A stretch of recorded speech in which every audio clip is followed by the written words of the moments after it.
Bihar librarian भर्ती परीक्षा 2025 की तैयारी करने वाले तमाम विद्यार्थियों को मेरी तरफ से हार्दिक शुभकामनाएं।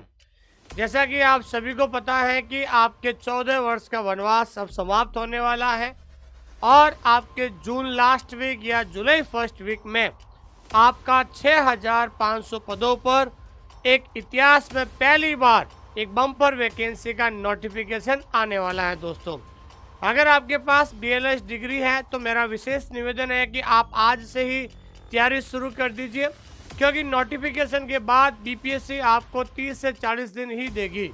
तो जितना जल्दी हो सके सिलेबस को पूरा कर लीजिए, क्योंकि ऐसा मौका बार बार आपको नहीं मिलेगा। दोस्तों, अभी तक मैंने डेमो के रूप में जो मैं यूट्यूब पर आपको पढ़ा रहा हूँ, एज ए डेमो के रूप में 3 टॉपिक मैंने पढ़ाए हैं, ILA, ALA और RRRL। आज हम एक चौथा टॉपिक पढ़ा रहे हैं जिसका नाम है इफ्ला। देखिए, इफ्ला एक ऐसा टॉपिक है जिसमें चाहे छोटा से छोटा एग्जाम हो, लाइब्रेरियन कंपटीशन एग्जाम हो, चाहे बड़ा UGC नेट का हो, इस टॉपिक से एक सवाल हमेशा परीक्षा के अंदर पूछा जाता है। दोस्तों, तो आइए शुरुआत करते हैं आज का टॉपिक इफ्ला। आप सभी से मेरा विशेष निवेदन है कि अगर आप पहली बार पढ़ रहे हैं तो पेन और कॉपी अपने हाथ में ले लीजिए।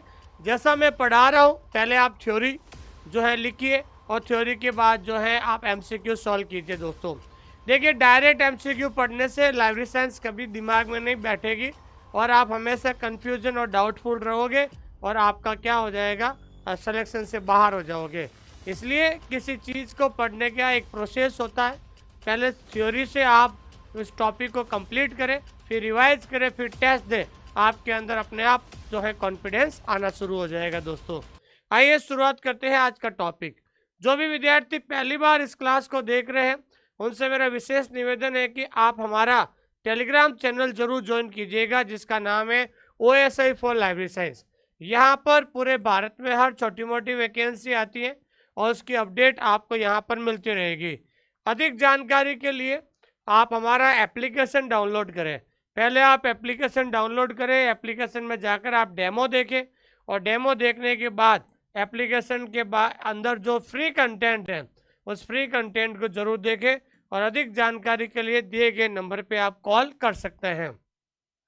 अगर आपने अभी तक हमारा व्हाट्सएप ग्रुप ज्वाइन नहीं किया है तो हमने डिस्क्रिप्शन के अंदर इसका लिंक दे दिया है। बहुत जल्द यहाँ पर हम क्या करने वाले हैं, हम शुरू करने वाले हैं क्विज, और ये हमारे व्हाट्सएप चैनल का नाम है OSI फॉर लाइब्रेरी साइंस, हमारे व्हाट्सएप चैनल का नाम है। देखिए दोस्तों, आज हम एक टॉपिक शुरू करने जा रहे हैं, उस टॉपिक का नाम है इफ्ला। ठीक है ना।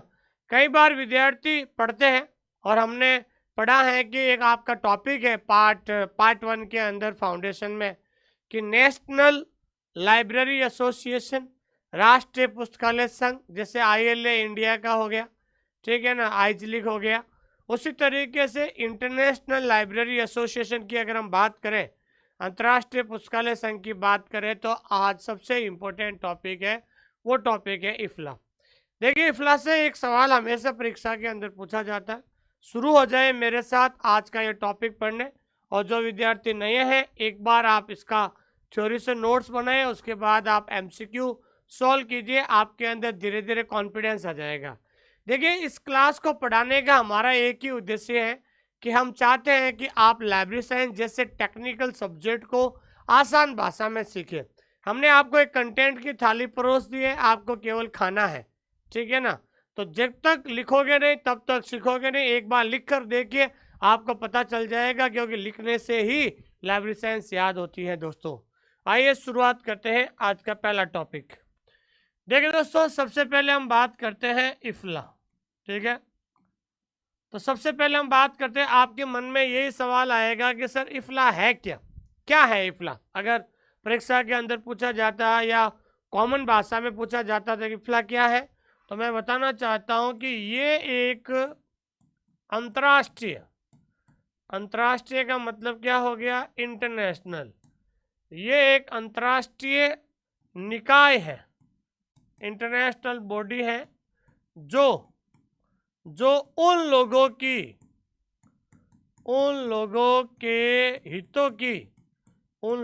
के हितों का प्रतिनिधित्व करती हैं, प्रतिनिधित्व करता है जो लोग, जो पुस्तकालय व सूचना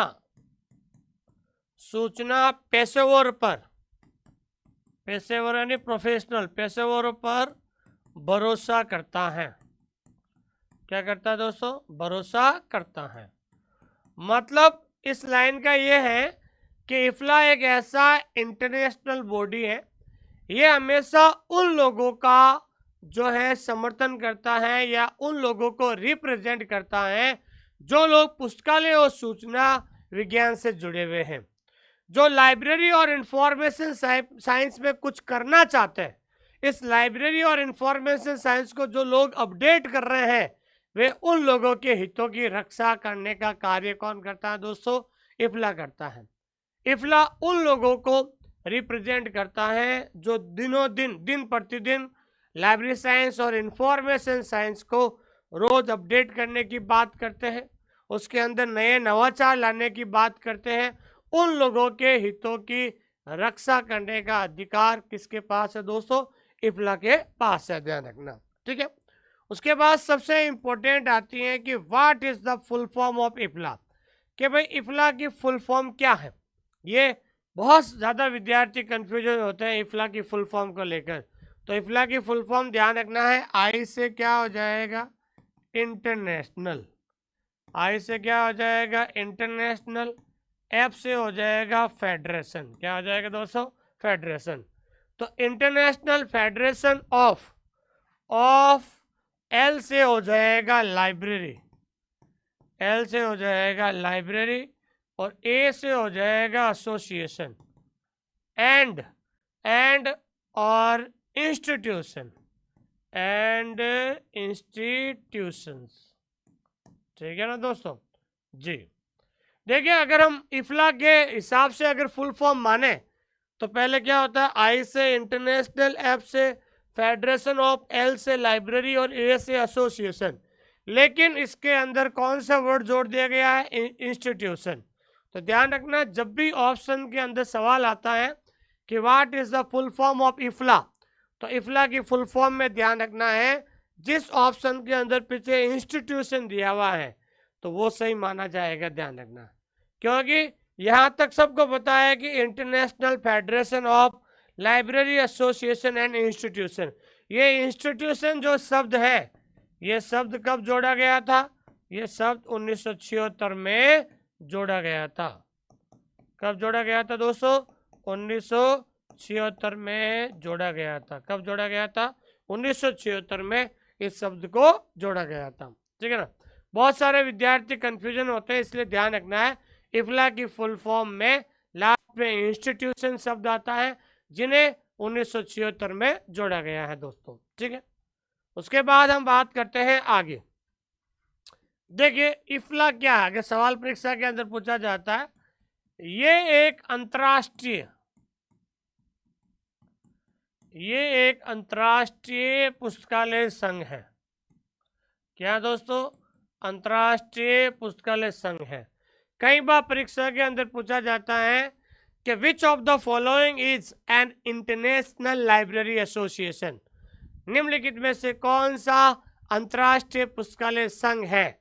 option A ALA, option B ILA, option C IFLA, option D UNESCO. तो ध्यान रखना है option C IFLA is the right answer. तो इसको क्या माना जाता है दोस्तों? ये एक अंतर्राष्ट्रीय पुस्तकालय संघ है। और सबसे बड़ी बात है ये एक गैर सरकारी पेशेवर संगठन है, ठीक है ना। क्या दोस्तों?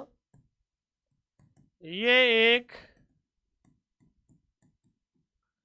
गैर सरकारी का मतलब होता है नॉन गवर्नमेंट, ये सरकारी नहीं है, ध्यान रखना। ये एक नॉन गवर्नमेंट जो है प्रोफेशनल ऑर्गेनाइजेशन है, ये गैर सरकारी पेशेवर संगठन है, ठीक है ना। It is an non government जो है प्रोफेशनल ऑर्गेनाइजेशन है। कौन है दोस्तों? ये इफ्ला है, ध्यान रखना। तो कई बार सवाल पूछा जाता है कि भाई इफ्ला क्या है, तो ध्यान रखना नॉन गवर्नमेंट प्रोफेशनल ऑर्गेनाइजेशन है, ये ध्यान रखना, ठीक है। उसके बाद हम बात करते हैं तीसरा। अब हम बात करते हैं कि इफ्ला की स्थापना कब हुई थी, ठीक है ना। इफ्ला की स्थापना कब हुई थी? अब देखो 1927 सबको याद है, लेकिन 2016 का जो पेपर दिया था मैंने पहली बार, तो उस समय डेट पूछ ली थी, तो डेट में आपको ध्यान रखना है। तो इफ्ला की स्थापना हुई थी 30 सितंबर 1927 में। कब हुई थी दोस्तों? 30 सितंबर 1927 को इफ्ला की स्थापना हुई थी, इसलिए डेट आपको याद रखना है। और सवाल ये पूछा जाता है कि इफ्ला की स्थापना कहाँ पर हुई, ये कई बार पूछा जाता है कि इफ्ला की स्थापना कहाँ पर हुई, तो ध्यान रखना है एडिनबर्ग, एडिनबर्ग यानी स्कॉटलैंड, ठीक है ना। तो ये ध्यान रखना है, इस इफ्ला की स्थापना कहाँ पर हुई? एडिनबर्ग हुई थी, ध्यान रखना। एक बार अभी 2020 का जो पेपर हुआ था जिसमें मेरा सिलेक्शन हुआ था राजस्थान के अंदर, वहाँ पर ये सवाल पूछा गया था कि इफ्ला की स्थापना के समय इफ्ला का मुख्यालय कहाँ था। तो आपको पता है कि स्थापना कब हुई थी? 1927 में। तो मुख्यालय कहाँ पर होगा? जहाँ पर स्थापना होगी। तो वहाँ पर क्या है कि एडिनबर्ग दिया हुआ था और द हेग भी दिया हुआ था, लेकिन सवाल घुमाकर इन्होंने पूछा था कि इफ्ला की स्थापना के समय इफ्ला का हेडक्वार्टर कहाँ था, तो एडिनबर्ग था। लेकिन ये ध्यान रखना है कि वर्तमान मुख्यालय, अगर पूछा जाता है कि इफ्ला का जो वर्तमान जो हेड क्वार्टर है, वो हेड क्वार्टर क्या है दोस्तों? The Hague, the Hague Netherlands, the Hague Netherlands, ठीक है ना। तो नीदरलैंड के अंदर एक छोटा सा शहर है हैग, वहां पर वर्तमान में क्या है दोस्तों? इसका हेड क्वार्टर है। तो दो सवाल यहाँ पर बनते हैं। पूछा जाता है कि where is the headquarter of IFLA, कि इफ्ला का हेडक्वार्टर कहाँ है, मुख्यालय कहाँ है, तो द हैग नीदरलैंड हो जाएगा। लेकिन अगर सवाल पूछा जाता है कि इफ्ला की स्थापना के समय जो है इफ्ला का हेडक्वार्टर कहाँ था, तो स्थापना के समय कहाँ पर था? एडिनबर्ग था। क्या था दोस्तों? एडिनबर्ग, जहां पर इफ्ला की स्थापना हुई थी दोस्तों, ठीक है। उसके बाद सबसे पहले हम बात करते हैं कि इफ्ला का फर्स्ट प्रेसिडेंट कौन था। Who was the first president? President का मतलब होता है प्रथम अध्यक्ष, ठीक है ना। तो इफ्ला का प्रथम अध्यक्ष कौन था? Who was the first president? पहला अध्यक्ष कौन था? वो था आइजिक कोलिजन। कौन था दोस्तों? आइजिक कोलिजन। कौन था? आइजिक कोलिजन था। ध्यान रखना, व्यक्ति का नाम है आइजिक, आइजिक कोलिजन। तो ध्यान रखना, पहला जो है who was the first president of IFLA, IFLA का पहला जो अध्यक्ष कौन था? वो था आइजिक कोलिजन हो गया। लेकिन परीक्षा के अंदर ये भी सवाल पूछा जाता है कि करंट प्रेसिडेंट कौन है। करंट का मतलब होता है वर्तमान, ये करंट अफेयर का सवाल होता है कि 2025 की बात करते हैं अगर हम, तो वर्तमान अध्यक्ष कौन है इफ्ला का। तो ध्यान रखना है कि इफ्ला का वर्तमान अध्यक्ष कौन है। Who is the current president of IFLA, IFLA का वर्तमान अध्यक्ष कौन है? तो ध्यान रखना है विकी मैकडोनाल्ड। कौन है दोस्तों? विकी मैकडोनाल्ड, ठीक है ना। तो विकी मैकडोनाल्ड जो है वर्तमान में जो है इफ्ला की क्या है दोस्तों? अध्यक्ष है, ध्यान रखना। तो आपको फर्स्ट प्रेसिडेंट के साथ साथ आपको करंट प्रेसिडेंट भी आपको ध्यान में रखना है, क्योंकि ऐसे सवाल हमेशा परीक्षा के अंदर पूछा जाता है और विद्यार्थी कंफ्यूज हो जाते हैं। और एक ध्यान रखना है कि सिस्टर लाइब्रेरी का concept, the concept of sister library, ठीक है ना।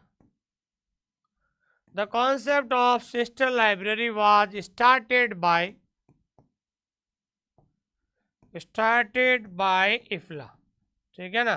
ध्यान रखना, इफ्ला देखो सिस्टर लाइब्रेरी का जो कॉन्सेप्ट है वो कॉन्सेप्ट किसके द्वारा शुरू किया गया था? वो शुरू किया गया था इफ्ला के द्वारा। किसके द्वारा शुरू किया गया था दोस्तों? इफ्ला के द्वारा शुरू किया गया था। तो ध्यान रखना, परीक्षा में पूछा जाता है कि सिस्टर लाइब्रेरी का जो कॉन्सेप्ट है ये कौन लेकर आया था? इफ्ला लेकर आया था दोस्तों, ठीक है। अब हम बात करते हैं कि भाई इफ्ला के द्वारा कौन कौन सा पब्लिकेशन है, ठीक है ना, पब्लिकेशंस ऑफ इफ्ला, इफ्ला के द्वारा कौन कौन से प्रकाशन जो है प्रकाशित किया जाते हैं,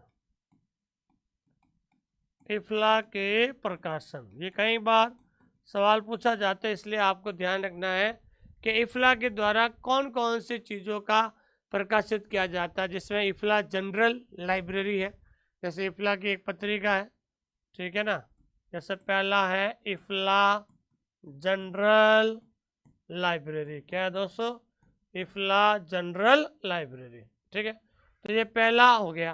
तो पूछा जाता है भाई इफ्ला जनरल लाइब्रेरी जो है इफ्ला की एक जनरल पत्रिका है, इफ्ला एनुअल हो गया, इफ्ला डायरेक्टरी हो गया, ठीक है। तो दूसरा है इफ्ला, इफ्ला डायरेक्टरी हो गई, ठीक है ना।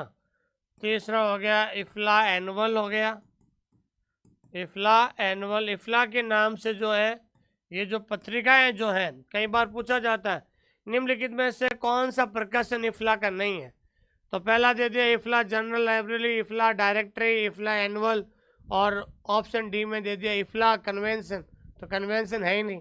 तो ध्यान रखना है इफ्ला ट्रेंड्स भी होता है, चौथा है आपके इफ्ला ट्रेंड, क्या दोस्तों, इफ्ला ट्रेंड्स हो गया।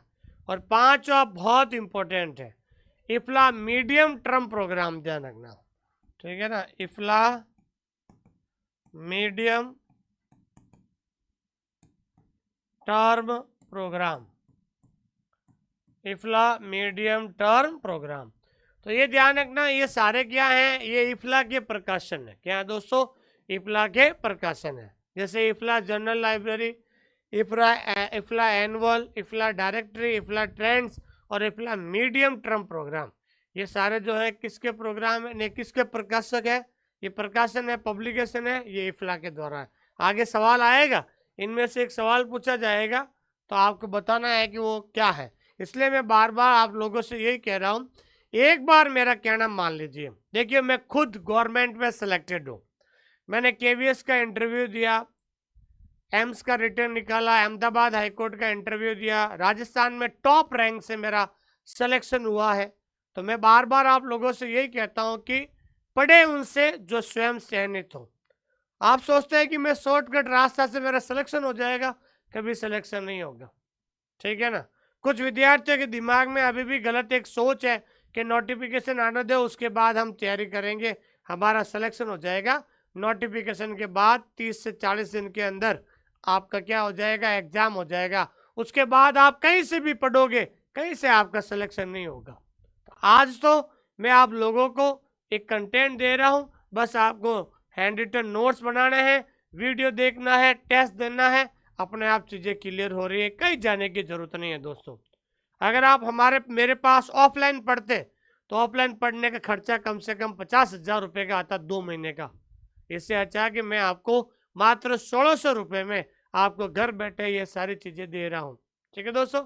और एक बार डेमो क्लास ज़रूर देखो, किसी भी टीचर का कोर्स लेने से पहले यूट्यूब पर डेमो क्लास देखो, अन्य टीचर का डेमो क्लास देखो, ताकि आपको पता चलेगा, एप्लीकेशन के अंदर जाके देखो आप, ठीक है।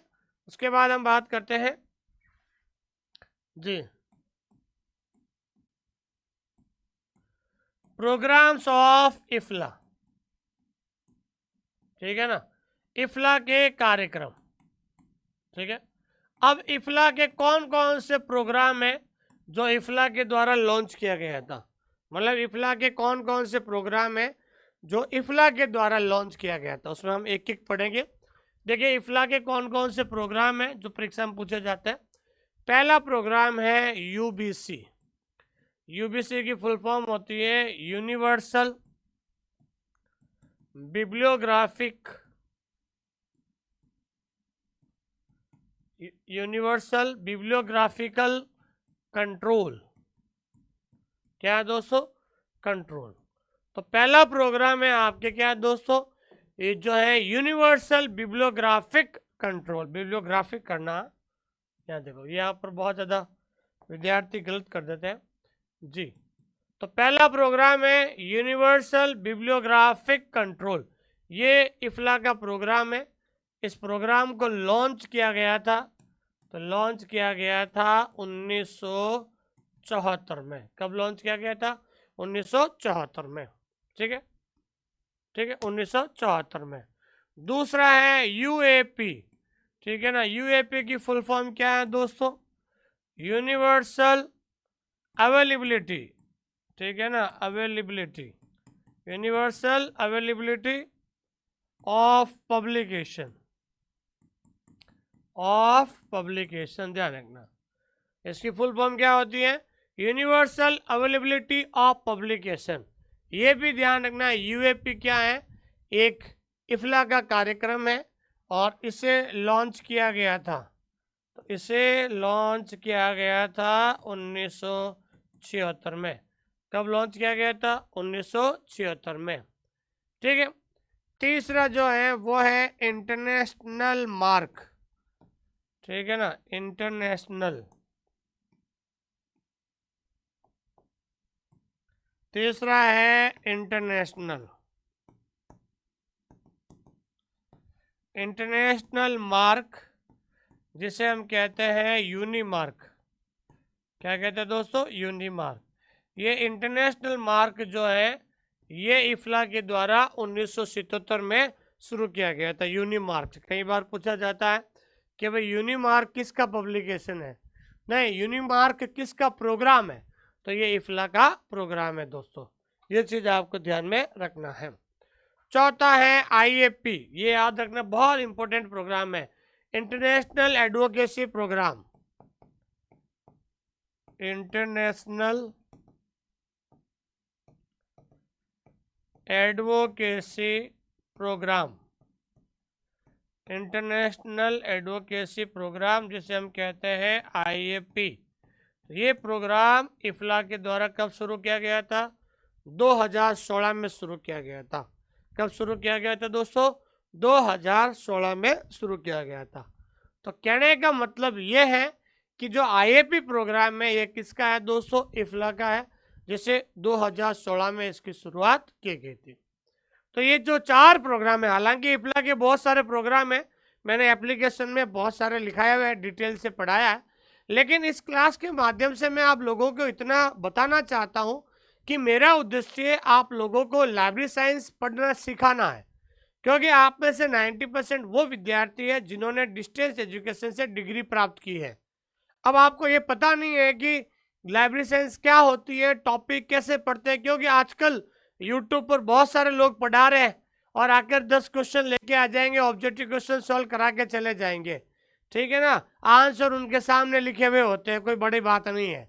लेकिन जब तक आपका टॉपिक वाइज कॉन्सेप्ट क्लियर नहीं होगा तब तक आप हमेशा इधर उधर भागते रहोगे। ये आपको ध्यान में रखना है। ठीक है। उसके बाद सबसे इम्पोर्टेंट ये है कि इफ्ला के द्वारा एक सुझाव दिया गया था। सुझाव, सुझाव का मतलब होता है सजेशन। ठीक है ना, ये सवाल कई बार परीक्षा के अंदर पूछा जाता है कि ये सुझाव किसके द्वारा दिया गया था? कि प्रत्येक 3000 व्यक्तियों के लिए एक सार्वजनिक पुस्तकालय होना चाहिए। ठीक है ना, सवाल क्या था? कि प्रत्येक 3000 व्यक्तियों के लिए एक एक सार्वजनिक पुस्तकालय होना चाहिए। एक सार्वजनिक पुस्तकालय होना चाहिए। ये सवाल कई बार कंपटीशन पूछा गया था कि हु सजेस्टेड, किसने सुझाव दिया था कि भाई प्रत्येक 3000 व्यक्ति, अगर कहीं भी अगर 3000 लोग रह रहे हैं तो उनके बीच में एक पब्लिक लाइब्रेरी होना चाहिए। ये सजेशन किसके द्वारा दिया गया था? ये सजेशन दिया गया था इफ्ला के द्वारा। किसके द्वारा दोस्तों? इफ्ला के द्वारा। ठीक है। फिर उसके बाद इफ्ला के साथ एक और आता है कि इफ्ला और यूनेस्को, बहुत इंपॉर्टेंट सवाल है। इफ्ला और यूनेस्को संयुक्त रूप से डिजिटलीकरण और संरक्षण पर, डिजिटलीकरण और संरक्षण पर एक सर्वेक्षण यानी सर्वे, एक सर्वेक्षण प्रकाशित करता है। क्या करता है दोस्तों? प्रकाशित करता है। मतलब IFLA and UNESCO jointly publishes a survey on digitalization and preservation। ध्यान रखना, ठीक है ना। तो IFLA and UNESCO jointly publish a survey on digitalisation and preservation. तो ध्यान रखना, डिजिटलाइजेशन और क्या कह सकते हैं कि संरक्षण पर सर्वे कौन प्रकाशित करता है?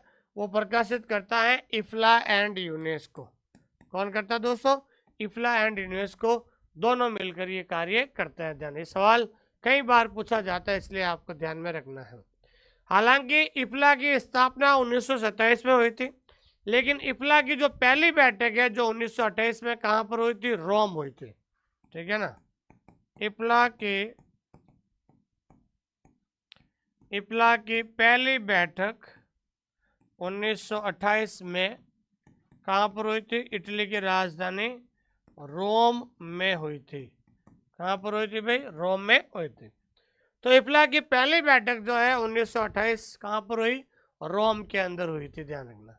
हालांकि 30 सितंबर 1927 में इफ्ला की स्थापना हो गई थी, लेकिन एक साल बाद उनकी जो पहली बैठक जो है वो बैठक रोम शहर के अंदर हुई थी, ठीक है।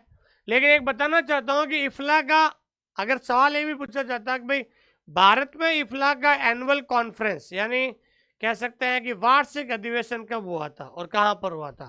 तो ध्यान रखना, इफ्ला का,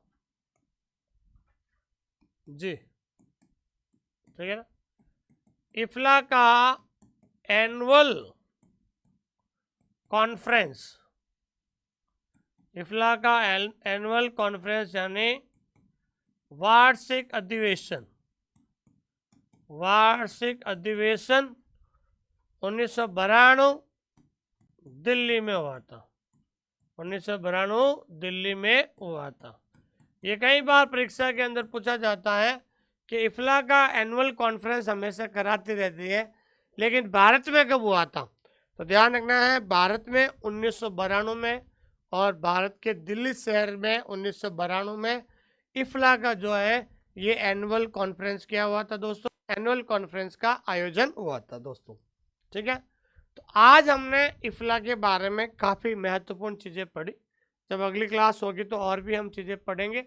अब आज अभी तक जो हमने टॉपिक पढ़ा उसमें से सवाल कैसे बनते हैं उसके बारे में चर्चा करते हैं। उम्मीद करता हूँ कि आप लोगों ने बढ़िया सा इनका नोट्स बना लिया है ताकि आपको कहीं जाने की ज़रूरत नहीं है दोस्तों। देखिए, लाइब्रेरी साइंस एक टेक्निकल सब्जेक्ट है। कुछ चीज़ें आपको अंग्रेजी में ही ध्यान रखनी पड़ेगी, हिंदी में याद करोगे तो आपको वहाँ मेन एग्जाम में बहुत ज़्यादा तकलीफ आने वाली है, इसलिए आपको ध्यान रखना। देखिए, हमारा एक टैगलाइन है कि जब तक लिखोगे नहीं तब तक सीखोगे नहीं। अगर आप लिख नहीं सकते हैं ना तो लाइब्रेरियन बनने का सपना भी आप मत देखना। अगर आप लोग कहते हैं कि हम आपको पीडीएफ दे देंगे, पीडीएफ आप सोचते हैं कि मैं पीडीएफ का प्रिंट निकलवा के उसके ऊपर अंडरलाइन करने से मैं पढ़ लूँगा, ऐसा संभव नहीं है। आप सोचते हैं कि मार्केट की मैं किताब लेकर आऊँगा और किताब के ऊपर अंडरलाइन करूँगा और मेरा सिलेक्शन हो जाएगा, ऐसा नहीं होगा। हर चीज़ का एक प्रोसेस होता है, अगर आप उस प्रोसेस को फॉलो करोगे तो ही जीत होगी, ध्यान रखना। बहुत सारे विद्यार्थी कहते हैं कि सर आप पीडीएफ नहीं देते, तो मैं आपको बताना चाहता हूं कि मैं आपको पीडीएफ नहीं दूंगा। अगर आपको नोट्स बनाने हैं तो अगर आप हैंड रिटन नोट्स अगर आप बनोगे, हैंड रिटन अगर आप नोट्स बनाते हो तो ही आपको लाइब्रेरी साइंस में जो है समझ में आएगी, अन्यथा समझ में नहीं आएगी दोस्तों। देखिए दोस्तों, सबसे पहले आपको हमारे यहाँ पर रिकॉर्डेड क्लासेस मिलता है, ठीक है। उस रिकॉर्डेड क्लासेस में हर एक टॉपिक का वीडियो है, वीडियो के नीचे पीडीएफ है और पीडीएफ के नीचे टेस्ट दिया हुआ है। पीडीएफ को आपको नोट्स बनाना है, वीडियो देखना, टेस्ट देना, फिर आपको लाइव टॉपिक वाइज रिवीजन करना है, ठीक है ना। आपको क्या करना है? टॉपिक वाइज क्लास देखनी है रिवीजन के लिए। टॉपिक वाइज क्लास से आपको क्या करना है? वापस रिवीजन करना है। और जैसे ही नोटिफिकेशन आएगा आपकी क्लास शुरू हो जाएगी। क्या हो जाएगी? आपकी क्लास शुरू हो जाएगी। ठीक है दोस्तों जी। तो पहला सवाल है कि the concept of sister library was started, कि सिस्टर लाइब्रेरी का कॉन्सेप्ट किसके द्वारा शुरू किया गया था? तो आंसर क्या हो जाएगा? इफ्ला हो जाएगा। क्या हो जाएगा दोस्तों? इफ्ला हो जाएगा। सभी लोग आंसर दीजिए मेरे साथ साथ, आप सभी लोग आंसर दीजिए। दूसरा सवाल है, इफ्ला का मुख्यालय कहाँ पर है? देखिए इन्होंने क्या पूछा है कि where is the headquarter of IFLA, कि भाई इफ्ला का मुख्यालय कहाँ पर है? तो इफ्ला का मुख्यालय कहाँ पर है? हैग में है। UBC was launched by IFLA in the year, भाई यूबीसी को इफ्ला के द्वारा कब लॉन्च किया गया था? तो यूबीसी को लॉन्च किया गया था, ध्यान रखना है, 1974 में। और किसके द्वारा दोस्तों? Dorothy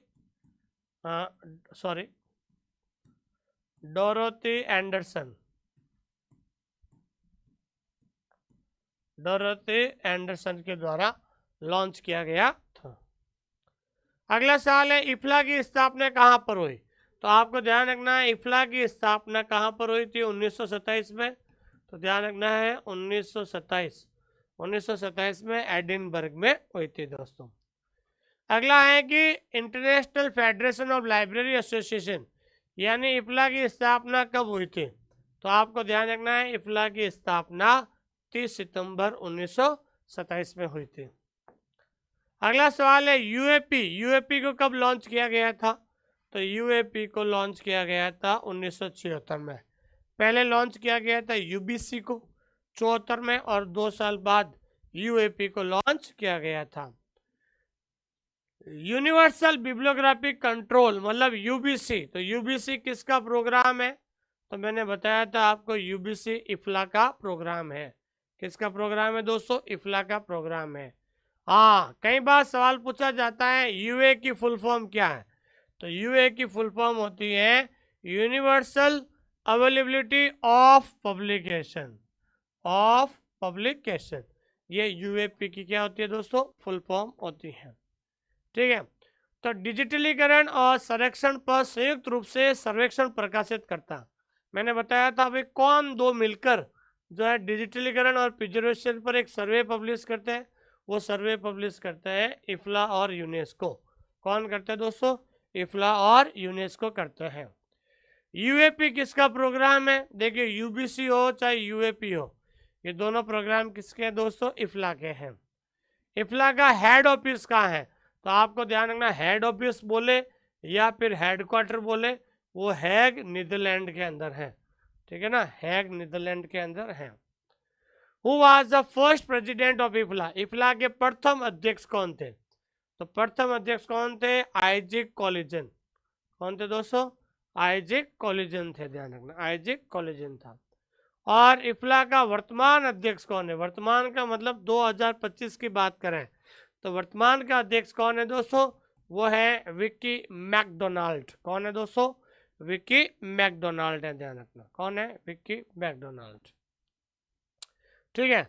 IAP international advocacy programme इफ्ला के द्वारा कब शुरू किया गया था? इफ्ला के द्वारा शुरू किया गया था 2016 में। कब शुरू किया गया था दोस्तों? 2016 में शुरू किया गया था। निम्नलिखित में से कौन सा लाइब्रेरी एसोसिएशन इंटरनेशनल लेवल का है? मैंने कहा था अंतर्राष्ट्रीय लेवल का कौन है? तो अंतर्राष्ट्रीय लेवल का कौन है दोस्तों? इफ्ला है। कौन है दोस्तों? इफ्ला है, ध्यान रखना। ठीक है। इफ्ला का संबंध कहाँ पर है? तो ध्यान रखना, इफ्ला का संबंध किससे है? तो मैंने आपको बताया था इफ्ला का जो क्या कह सकते हैं कि इफ्ला का मैंने आपको पढ़ाया था पब्लिकेशन, तो मीडियम टर्म प्रोग्राम जो है ये इफ्ला से संबंधित हैं दोस्तों। ठीक है। और इफ्ला के अंदर जो ये इंस्टीट्यूशन वर्ड है, ये इंस्टीट्यूशनल वर्ड जो है कब जुड़ा गया था? आपको पता ना, इफ्ला की फुल फॉर्म में इंस्टीट्यूशनल वर्ड आता है। ठीक है। तो अगर आप हमारे साथ तैयारी करना चाहते हैं तो अब आपका जो है स्पेशल ऑफर है, अब आप 2000 नहीं देकर आपको 1599 में आपको कंप्लीट मिलेगा, जीएस एंड जीके भी मिलेगा और उसके साथ साथ आपको लाइव लाइब्रेरी साइंस ये भी मिलेगा। एक बार नोटिफिकेशन आने दीजिए, उसके बाद जो है आपको लाइव क्लास शुरू कर देंगे। तब तक आप रिकॉर्डेड क्लास से नोट्स बनाइए, वीडियो देखिए, टेस्ट दीजिए, अपने आप चीज़ें क्लियर हो जाएगी। देखिए आपका नोटिफिकेशन जुलाई में आएगा, अभी भी आपके पास 30 जून है, 30 जून तक सिलेबस पूरा कर लीजिए, आपके चीज़ें क्लियर हो जाएगी, ध्यान रखना, ठीक है जी। देखिए सफलता का एक मूल महत्व, एक मूल मंत्र होता है कि पढ़े उनसे जो स्वयं चयनित है। देखिए एक सफल टीचर, एक सफल लाइब्रेरियन जो खुद सेलेक्टेड है, वो ही आपको एक अच्छा गाइडलाइन कर सकता है। क्योंकि जब भी आज वर्तमान में कोई गाइडलाइन लेने जाता है, उस आदमी से लिया जाता है जो खुद सफल है। जो खुद सफल ही नहीं है तो वो आपको क्या मार्गदर्शन करेगा। इसलिए आपसे मेरा विशेष निवेदन है कि आप जो है तैयारी करें। देखिए सबसे पहले सिलेबस पूरा कीजिए। मैं सिलेबस पे इसलिए जोर दे रहा हूँ कि क्योंकि नोट्स बनाकर आप सिलेबस पूरा कर लीजिए। हमारे एप्लीकेशन में हर एक टॉपिक का वीडियो है, वीडियो के नीचे पीडीएफ है और पीडीएफ के नीचे टेस्ट है। पहले आप पीडीएफ से नोट्स बना लीजिए, वीडियो देख के और टेस्ट दे दीजिए, आपका टॉपिक 100% क्लियर हो जाएगा। और उसके बाद रिवीजन शुरू कीजिए। रिवीजन शुरू करेंगे तो आपके डाउट और क्या कह सकते हैं, डाउट और कन्फ्यूजन, जो भी आपके डाउट और कन्फ्यूजन है वो दूर हो जाएंगे रिवीजन करेंगे। और नहीं तो फिर लाइव क्लास जब हम शुरू करेंगे तो लाइव क्लास में और ज़्यादा दूर हो जाएंगे। देखिए जब आप रिवीजन करके एमसीक्यू सॉल्व करेंगे तो आपके अंदर एक सिलेक्शन की फीलिंग आएगी। किसकी फीलिंग आएगी दोस्तों? सिलेक्शन की फीलिंग। आपको खुद को पता चलेगा कि जो टॉपिक मैंने पढ़ा है उस टॉपिक के मैंने 30 सवाल जो है बिना देखा देख सॉल्व किए हैं और 30 में से मेरे 29, 28, 29, 30 सवाल सही हुए, तो आपके अंदर कॉन्फिडेंस आएगा, हाँ ये टॉपिक मेरा क्लियर हो गया है, अब अगला टॉपिक मैं पढ़ना शुरू करता हूँ दोस्तों, ठीक है ना। ये हमारा एक मेथड, एक तरीका है। देखिए दोस्तों बिहार वाला कोर्स आप ले सकते हैं, 1599 ऑफर चल रहा है। ये बताना चाहता हूँ कि ये मेरी तीनों किताबें हैं जो प्रीवियस ईयर क्वेश्चन पेपर पर आधारित है। कि अगर कोई भी विद्यार्थी तैयारी करता है कंपटीशन की, उसको पता तो होना चाहिए कि पीवाई क्वेश्चन पेपर में सवाल कैसे आते हैं। और इस किताब की खासियत है कि ये तीनों पेपर बायलिंगुअल है। क्या है दोस्तों? बायलिंगुअल है, जिसके अंदर आंसर हमने नीचे दे रखा है, आंसर हमने उसी पेज के अंदर नीचे दे रखा। इस किताब को मंगाने के लिए आपको वेबसाइट पे जाना होगा, rajdeepbookdepot.com। वेबसाइट पे जाइए, वहाँ पर मेरा नाम सर्च कर लेना, SUMERE, वहाँ पर ये तीनों किताब मिल जाएगी। अगर आपको कुछ बात करनी है तो 8949086504 या फिर 8949992361, इस नंबर पे आप कभी भी कॉल कर सकते हैं। 8949992361, 8949086504 पर आप कभी भी कॉल करके कोई भी बात पूछ सकते हैं। सबसे पहले तो आपको मैं धन्यवाद देता हूं कि आपने हमारे चैनल को भारत का सबसे बड़ा चैनल बनाया, जहां पर लाइव में सबसे ज़्यादा बच्चे हमारे यहाँ जुड़ते हैं, सबसे ज़्यादा व्यूज़ हमारे यहाँ पर आते हैं। उसका कारण है कि मैं आपके लिए बेस्ट कंटेंट आपको दे रहा हूँ। और मेरा मार्गदर्शन यही है कि जितना जल्दी हो सके आप सिलेबस को पूरा कर लीजिए। आपके पास सिलेबस को पूरा करने का टाइम जो है 30 जून है। 30 जून तक आप अपना सिलेबस पूरा कर लीजिए, क्योंकि जैसे ही जुलाई में नोटिफिकेशन आएगा उसके बाद हम लाइव क्लास शुरू करेंगे और लाइव क्लास में आपका रिवीजन हो जाएगा, आपके डाउट क्लियर हो जाएंगे, कन्फ्यूजन क्लियर हो जाएगा और इसी के साथ आपका सिलेक्शन भी हो जाएगा। थैंक यू वेरी मच, बहुत बहुत धन्यवाद आपका, थैंक यू।